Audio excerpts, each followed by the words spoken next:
Emmanuel et je passe la parole pour terminer cette journée dense à Maria Mercanti-Guérin, maître de conférence des universités en marketing à l'IAE de Paris, co-directrice avec moi-même, et j'en suis heureux, de notre programme Manager la performance des organisations avec l'IA. Maria qui va intervenir sur le thème de l'anxiété liée à l'IA chez les salariés du secteur bancaire. Nous t'écoutons, Maria. Merci Michael. Est-ce que tout le monde voit mon écran et Oui, m'entend bien? parfaitement. Voilà. Donc, alors, très rapidement, hein, parce que c'est vrai qu'il se fait tard, je vous présente un article alors qui, bon, à double intérêt. Le premier, c'est que c'est vrai que à l'issue de la journée, on ressort de façon, enfin, avec plein d'idées très positives hein, sur l'IA. On a un petit peu parlé quand même des secteurs impactés et de la suppression de certains emplois. Et moi, dans cette recherche, j'ai voulu donner la parole aux salariés. Voilà. Et j'ai choisi la banque parce que c'est un secteur très impacté qui a été ravagé par l'anxiété depuis très longtemps. Et on va voir qu'en fait, cette anxiété est décuplée par l'IA. Le deuxième point, parce que je sais qu'il y a pas mal de collègues qui écoutent, qui ont écouté cette journée, hein, qui ont participé à cette journée. Donc, c'était juste pour faire un point sur comment aujourd'hui, moi, voilà, j'utilise l'IA dans mes pratiques de recherche. Ça a quand même beaucoup changé ma vie. Et donc, voilà, je voulais partager quelques bonnes pratiques sur le sujet. Alors, premier point sur l'anxiété. Vous avez, pour ceux qui s'intéressent au sujet, un baromètre hein, conçu par Ipsos et iMonitor, qui montre comment les populations, alors au niveau mondial, réagissent à l'IA en termes d'anxiété. Ce qui est assez étrange, c'est que vous avez deux cas de figure. Vous avez bon, les pays en vert ou voilà, qui sont finalement avec plutôt une forte anxiété, en bleu une anxiété, en bleu pardon une faible anxiété, en vert une anxiété moyenne et en orange une forte anxiété. Et on voit que nous, bah, finalement, la France, on est entre les deux. Et qu'il y a les deux grands géants mondiaux qui n'ont pas du tout le même rapport à l'IA. Donc d'un côté, vous avez Amérique du Nord, donc Canada, États-Unis, qui ont une très forte anxiété, tout en utilisant énormément d'IA.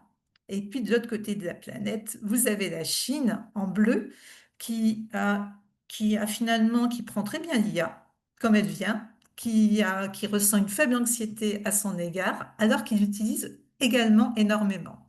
Donc ça montre quand même que déjà au niveau culturel, il y a un petit sujet sur notre capacité à transformer, accepter l'innovation. On a beaucoup parlé d'acculturation. Alors, quand on regarde juste au niveau de la banque, hein, pour peut-être compléter ce qui a été dit sur le crédit agricole, l'IA s'impose dans la banque avec des dépenses pharaoniques. Donc en 2023, environ 35 milliards de dépenses uniquement sur l'IA. 2027, 97 milliards. Il y a une véritable accélération des budgets. On a aussi une redéfinition un petit peu des rôles, des équipes. On crée des rôles dédiés. On double les équipes chez les 50 plus grandes banques. Et ce dont on parle, et ça rejoint la présentation d'Emmanuel, on parle de productivité. On met en avant les gains d'économie, 20 à 40% sur les dépenses logicielles bancaires, etc., etc. On sent que, évidemment, il y a plein de cas d'usage, mais derrière, il y a une très forte volonté d'augmenter la productivité et de réduire les équipes. Je ne détaillerai pas des cas d'usage, ils sont multiples dans le secteur bancaire, allant de la détection de la fraude à l'analyse prédictive des risques ou à la segmentation client avancée. Ça ne change pas les métiers, mais on va beaucoup plus vite. Le deuxième point, c'est que ces acteurs bancaires se sont mis dans, alors on n'a pas tellement évoqué dans notre journée, dans le courant de l'IA responsable, RAI, voilà. Alors cette IA responsable, je me suis demandé si c'était un peu du greenwashing aussi, qu'est-ce que c'est que ça? Et en fait, c'est un concept qui est très utilisé par les anglo-saxons notamment. Et les banques sont en train, alors il y a beaucoup d'acteurs hein, qui commencent à mettre en place, je dirais, des baromètres d'IA responsables. et les banques veulent absolument participer à cette grande course, euh, peut-être à l'IA washing, je ne sais pas, mais en tout cas, voilà. Elles mettent en avant le fait qu'elles utilisent l'IA de façon responsable et donc, on nomme des gens, des leaders, voilà, des seniors dédiés à la gestion d'IA responsable et on essaye de faire partie d'index et de baromètres, le plus connu étant Evident AI Index, qui donc communique beaucoup alors sur des quantités d'initiatives d'IA responsable, création de tests de stress pour mesurer des biais discriminatoires. On n'en a pas tellement parlé dans les modèles génératifs, par exemple là en langue espagnole. Développement, alors partenariat de recherche avec des bootcamps d'explicabilité. C'est vrai qu'on a parlé un petit peu de transparence, mais c'est voilà, c'est présent aussi. Tout ce qui est problématique de sécurité dans les LLM. Bref, on se lance là-dedans. Et donc, on va nommer évidemment des champions, hein, parce qu'on est sur du ranking continuel, voilà, on classe, on classe. Alors, hein, on est dans un monde de classement. Et donc, un des champions hein, qui se distingue, c'est par exemple JP Morgan Chase, qui est vraiment un champion en termes d'IA responsable. Alors, selon un certain nombre de piliers, la capacité à recruter des talents, la capacité à recruter des talents en IA responsable, le développement de talents, etc., l'open source, IA narrative, enfin, et le leadership. Donc voilà un petit peu le panorama et c'est à partir de ce panorama que moi j'ai travaillé. Donc au départ, alors pour les collègues, en fait, cet article a été accepté dans la revue RIPCO qui va éditer un numéro spécial sur l'IA et c'est IA et travail. Donc voilà, on est en plein dedans. Et les reviewers m'ont dit, bah, c'est bien, mais ce qu'on voudrait, c'est que d'abord, vous nous disiez s'il y avait une anxiété avant dans le secteur bancaire. Et effectivement, oui. Avant même à l'arrivée d'IA, il y a une très forte anxiété. Alors, comment j'ai travaillé? En fait, alors je le raconte souvent, euh, c'est l'été, je veux absolument participer à ce numéro spécial. J'ai aucune donnée. Et là, je demande à ChatGPT. Je sais que les contacts que j'ai dans le milieu de la banque n'ont pas forcément envie de répondre à des questions un petit peu touchy. Et il me dit, ah bah écoute, il existe un forum qui s'appelle Wall Street Oasis, qui est un très vieux forum sur lequel, alors pour communiquer, etc., pour mettre des posts et des publications, on doit prouver qu'on travaille dans le secteur bancaire. Et ce forum est très ancien, donc il y a des multiples communications. Et là, regarde, ils viennent d'ouvrir un forum spécial intelligence artificielle. Ah donc, je me suis plongée là-dessus. Donc, j'ai d'abord fait une analyse, alors je vais vous le montrer, de l'anxiété avant l'IA et toujours à partir de ce forum, l'anxiété après l'IA. Avant l'IA, ben voilà, les salariés du secteur bancaire ont une forte pression à la performance, une forte anxiété sociale, un impact sur la santé. Par contre, l'anxiété technologique est complètement absente. Donc sur la méthodologie, ce qu'on appelle une approche ethnographique, donc j'ai voilà utilisé un agent donc de l'IA agentique. Donc je travaille avec Manus AI, hein, qui est un agent IA. Alors ce que j'aime bien dans Manus AI, c'est qu'il voilà, il va sur le web en fonction d'un certain nombre de tâches que je lui donne. Et donc, il a web scrappé, comme on dit, hein, aspiré des quantités de données. 60 fils de discussion, hein, c'est voilà, vraiment spécifique sur l'IA, avec 1421 commentaires de professionnels du secteur bancaire.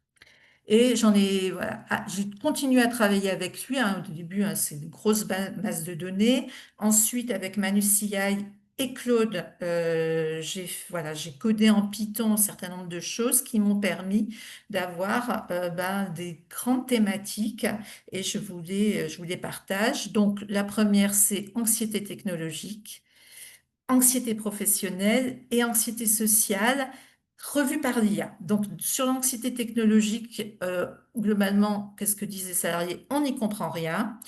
On ne comprend pas les algorithmes, quelle est la protection des données sensibles, enfin donc beaucoup voilà, d'interrogations là-dessus. Sur l'anxiété professionnelle, c'est clair, on est menacé. Il va falloir vraiment avoir une évolution rapide des compétences, mais on ne sait pas comment se former. Et sur l'anxiété sociale, bah, ça casse les équipes, on sent un isolement croissant, une déshumanisation du travail et en fait, à terme, même un changement de culture d'entreprise. Voici quelques mots-clés. Donc, perte d'emploi, biais algorithmique, risque de l'IA, complexité excessive, manque de transparence, dépendance technologique, fracture numérique, perte de contrôle humain, etc. Sur l'anxiété technologique, quelques verbatims. On ne suit pas l'évolution. La peur de perdre mon emploi me pousse à essayer ce type d'outils, mais plus je les essaie, plus je me sens seule. Sur la fiabilité des systèmes, que se passera-t-il si un bug glisse dans un modèle d'IA qui affecte une décision importante, donc une grande méfiance. Sur la transparence limitée, on nous demande de leur faire confiance, mais personne n'est capable de nous expliquer comment ça fonctionne. Et sur la protection des données, n'utilisez surtout pas des outils tiers qui pourraient faire fuiter les données. Sur l'anxiété professionnelle, bah, les gens se parlent. On voit des transformations radicales. Goldman est passé de 600 traders en action à 2 en quelques années. Le rôle d'analyste change tellement. Maintenant, on attend que je supervise des outils d'IA. Et les analystes juniors se sentent très impactés par l'IA. Avec les rumeurs sur ChatGPT de plus en plus puissants, nous n'aurons plus besoin de singes Excel, mais d'ingénieurs. Donc, alors, ça, c'est un peu à double tranchant. Ça veut dire quoi? En tant que junior, eux, pour l'instant, ce qu'ils voient du métier, c'est qu'ils sont des singes Excel et que maintenant, le secteur va recruter plutôt des ingénieurs. Donc, une certaine déqualification des trajectoires, une intensification du travail, une surveillance aussi algorithmique accrue, parce qu'effectivement, on n'en a pas trop parlé, mais quand on a voilà, une IA interne, qu'est-ce qu'elle capte de nos données, de nos comportements, de nos prompts, et qu'est-ce que la direction pourrait en faire? Donc ça, ce sont des questions qui se posent. Sur l'anxiété sociale, ben, c'est le sentiment de déshumanisation. Je m'inquiète que l'IA ne nous éloigne les uns des autres. Si les machines font tout le travail, que restera-t-il des échanges entre collègues? La crainte que l'IA perpétue ou crée de nouveaux biais, donc ça c'est sur les biais algorithmiques, et notamment, alors pas tellement dans les décisions de crédit, enfin c'est apparent, mais c'est surtout dans les embauches et dans les promotions. Et sur le changement de culture, on le voit, hein, peut-être moins de gens qui ont fait d'école de commerce, mais plus de gens qui ont fait d'école d'ingénieur, peut-être des gens différents. On abandonnerait les profils de financiers traditionnels et un véritable scepticisme technologique voilà, qui est un tournant quand même hein, dans le monde occidental où on a toujours fait confiance dans la science. Les équipes d'IA des banques sont de vraies blagues et rien de ce qu'elles construisent ne fonctionne correctement. Leur productivité est inférieure à celle d'un escargot grimpant à un arbre. C'est très imagé. Des réactions contrastées selon les profils. Ceux qui aiment le risque aiment l'IA. Les fonds spéculatifs, voilà, ceux qui font du capital investissement, oui. Ceux qui sont plus traditionnels dans leur métier, les banques traditionnelles, les banques d'investissement, pas du tout. Et ont beaucoup de confiance, beaucoup de défiance à l'égard de l'IA. Alors pour conclure, hein, quelle stratégie d'adaptation face à l'IA? Donc c'est la grande interrogation. Je me demande si quelqu'un a des idées sur la façon dont nous pouvons nous préparer à l'avenir dans un tel environnement. Euh, alors, quelques pistes. Ben, la formation continue, l'acquisition de nouvelles compétences en IA, en data science, en tous ces domaines où je pense que finalement, ben, l'IA en entreprise, enfin, les gens qui font du business doivent se former continuellement et être de plus en plus technologiques, à mon avis.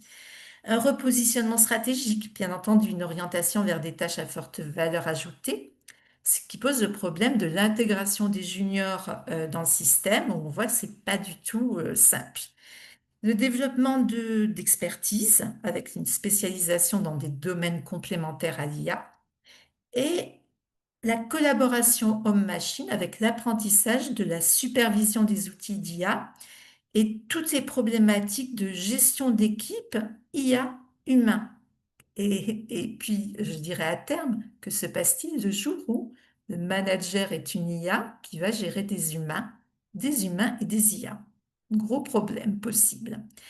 Donc finalement, hein, pour conclure, comment faire une culture de l'IA plus humaine avec cette somme d'anxiété? Un point important qui serait que l'accompagnement managérial, ce qui ressort de la recherche, est insuffisant. Et en fait, dire oui, l'intégration d'IA ça va apporter de la productivité, mais elle ne doit pas se limiter à ça. Parce qu'en fait, on bascule non pas dans l'utilisation d'un nouvel outil ou d'une nouvelle technologie, mais on bascule dans un nouvel écosystème et on fait basculer l'entreprise dans ce nouvel écosystème qui va forcément changer sa culture. Donc, quand on dit, voilà, on préserve la culture de l'entreprise, elle va forcément ressortir différente. Alors, je ne sais pas si elle va ressortir moins bonne ou meilleure, mais en tout cas, elle va changer. Et donc, voilà, l'anxiété face à l'IA interroge les capacités des organisations à se réinventer tout en protégeant leurs salariés. Une culture de l'IA juste, inclusive, soutenable est-elle possible? Point d'interrogation. En tout cas, elle nécessite un engagement managérial fort et une vigilance constante. Voilà, j'en avais fini. Alors peut-être Michael m'a laissé conclure. Oui, je voulais repartager. Alors excusez-moi pour. Hop, je me suis embrouillé les pinceaux. Je ne revois plus mon. Oui, en fait, bon, j'ai suivi l'ensemble de la journée, j'ai pris quelques notes et je voulais vous soumettre une synthèse un peu de cette journée, alors faite avec des outils d'IA avec un peu de difficulté. Euh, pour conclure, moi, ce que j'en tire de cette journée, c'est que je vois une certaine chasse, presque, ouais, on va dire le mot, au cas d'usage donc en fait, c'est vrai que dans toutes les présentations qu'on a eues, on a beaucoup parlé de cas d'usage et donc en fait, en remettant un peu, donc j'ai mis tous les mots-clés par entreprise qui me semblaient importants. Je les ai mis dans l'IA. Au début, ChatGPT m'a dit, je te fais ton nuage de mots-clés, pas de problème, Maria, en fonction de tes notes.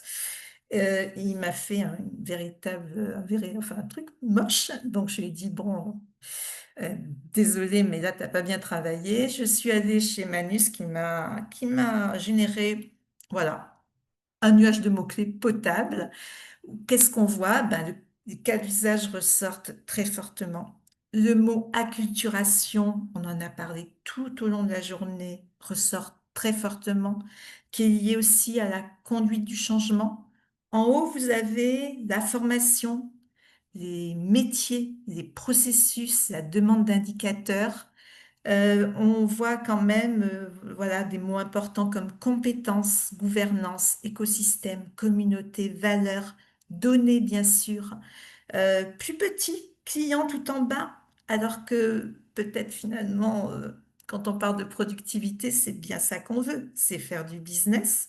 Donc je trouve qu'on l'a peut-être moins vu, même si c'est finalement si évident qu'on en parle moins. La transparence technologique, l'industrialisation, donc l'appropriation, donc toutes ces thématiques très différentes. Et puis j'ai essayé, alors voilà, toujours avec Manus, d'avoir une certaine carte conceptuelle de proximité des entreprises avec les thématiques citées. C'est à retravailler parce que voilà, j'ai fait ça au fil de l'eau en fonction des interventions des uns et des autres. Mais ce qu'on voit, c'est que on a un certain nombre voilà, de sujets, risques et conformité, ressources humaines et culture, technologie et infrastructure, gouvernance et stratégie, innovation, opération et business quand même qui ressortent avec des profils finalement au niveau des entreprises différents, mais c'est sur de l'analyse de discours.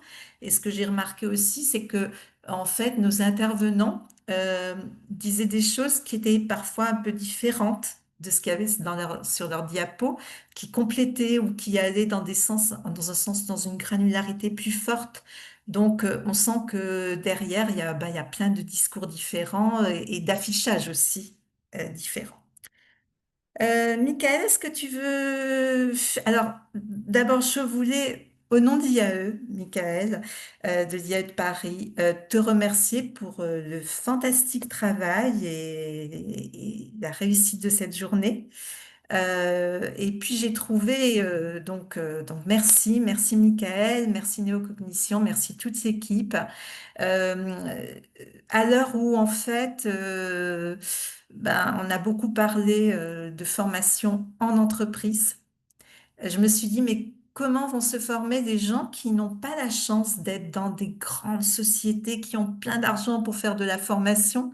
Est-ce que nous, l'université, on n'a pas ce rôle évident et qu'il faut qu'on le prenne et qu'on se dépêche parce que sinon, la fracture numérique va être extrêmement importante entre ceux qui bossent dans les bonnes boîtes et ceux qui travaillent dans des univers moins innovants ou qui travaillent, qui sont plus seuls, qui sont entrepreneurs, qui sont coachs. Tout ça, c'est une mission importante que nous devons avoir, nous, l'université. Et merci, Michael, pour cette journée. Et merci à tous ceux qui ont, voilà, qui ont participé, posé des questions, qui ont été présents. Vous avez été un public formidable.